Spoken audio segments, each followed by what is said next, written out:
it's Karen again. Today we will be talking about how you can deposit your moolah in a virtual treasure chest. Why you should watch this video is because not every bank or even every branch of that bank will allow a non-Chinese person to open a bank account. Sometimes you have to try 2 or even 10 different banks in order to find a bank that will finally open an account for you.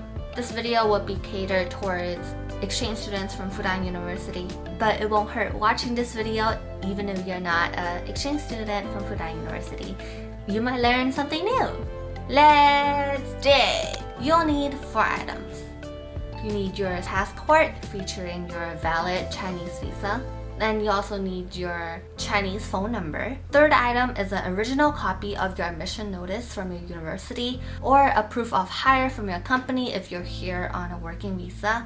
And last but not least, your proof of residency. If your Chinese is not at an intermediate or advanced level, you should most definitely bring a friend or a family member or anyone who can translate Chinese for you. You might be able to get by if you are beginners at Chinese, but if you don't know Chinese at all, you should definitely bring someone with you. Otherwise, it could get very complicated and frustrating and very confusing. They usually don't have translation services available. I opened my account with ICBC and most of my friends also opened an account with ICBC. But before I got all this bank account settled, I had to go through a real struggle, and this was my story. There's a BOC and ABC. Oh, it's a rap. There's a BOC and ABC in the Fudan campus.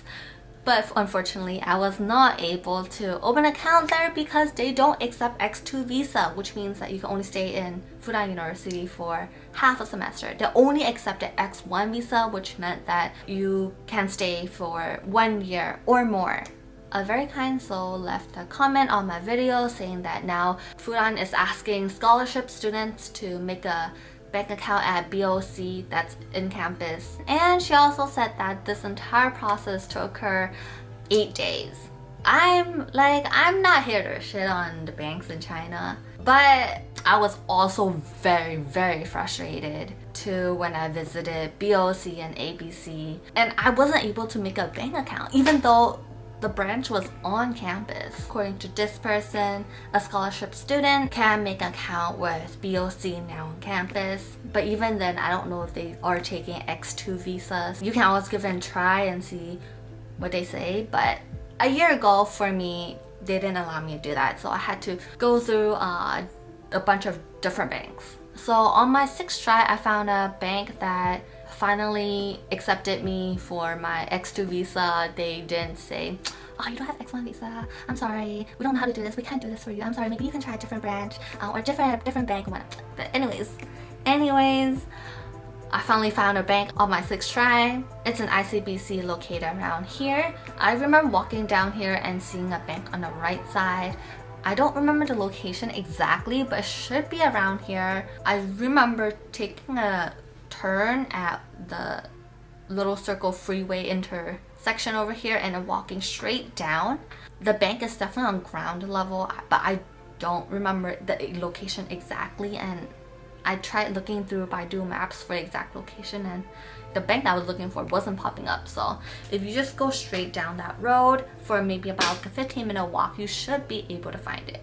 Anyways, when I entered the bank, at first the initial worker that welcomed me, what he said was, I'm sorry, I don't think we can open a bank account for you. We don't do this type. Maybe you should search for a different bank. But then right when I was about to leave, another worker came up to me and said, oh, never mind, we are able to process your bank account. We can do this for you. So it seems the service that you receive varies according to the individual.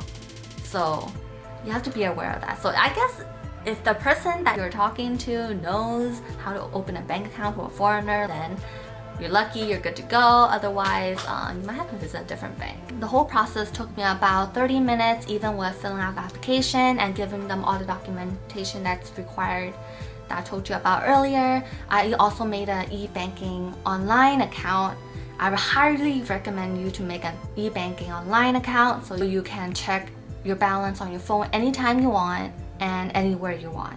Otherwise, if you want to know how much is in your bank account, you have to take your bank book with you, or you have to go to the bank location physically and ask the teller to like wire transfers or to check your balance account.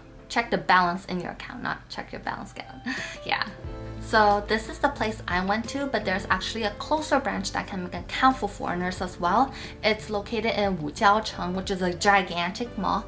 Go down to the subway station in exit 3. There should be an ICBC underground at the subway near the corner. Ask the security workers there if you can't find it. This is the bank that a majority of my friends went to. Apparently, most of the foreigners from Fudan University also go to this bank. So as a result, this bank is very well accustomed to and very accommodating to foreigners. I would recommend you to go to this branch of the ICBC as opposed to the one that I went, because the one I went to is much further away and I guess has a chance that they don't know how to process your application. But this one for sure does. If you're going to be opening a bank account at the beginning of the school year, make sure to go there at 9:30 when it opens, or else lines can apparently get very long. I've always wanted to make this video because I wish I had known before I went walking around to 6 different banks in like 90-degree weather, but it was humid, so it actually felt like 100-something degree weather, and I was out about stressed and anxious for 2 hours. That's terrible. I would not wish upon that to anyone. Yeah, and my armpits were like sweaty, you know, like the sweat stains you get when they're wet, and it's very obvious because then you're wearing like a light colored t-shirt because it's 100-degree outside and you have this like ugly sweat stain. You get what I'm talking about? Yeah, it was not pretty. And the thing is, you can't give up on a bank account because 95% of the things here operate online or requires like an account, like a bank account. For example, if you want to use WeChat Pay or Alipay to pay, in order to use it in the first place, you have to be able to link it to your Chinese bank account. And also the thing is that using cash here is just not a viable option in modern day China. Plus, if you want to buy things online, some websites in China don't allow international cards. Yeah. Oh, but I do hear that Alipay does accept foreign cards, but there's always the commission, or I guess the foreign exchange fees that you have to pay, which can be annoying because then you're buying a whole bunch of stuff and you don't want to be paying, like, even if they're just like 10 cents, 20 cents, or pennies at a time, you don't want to be paying those pennies at a time. That can add up, and you just don't want to be wasting money on fees that you technically don't have to pay. Yeah, so I made this a video to alleviate you of the stress and the pain and the anxiety that I had to go through. I genuinely hope that you found this video helpful, and always let me know if the system has changed. I hope it has changed to be more efficient and more accommodating to foreigners, but who knows. Anyways, this week's question is: are you a Coke or a Sprite person? For decades now, I have been a Sprite person, but recently, 3 years ago, I converted to a Coke person after eating or drinking Coke with fried chicken. Oh my gosh, it's a heavenly combo. How about you? Let me know in the comments down below, and please like this video if it has helped you out. And until next video, bye bye!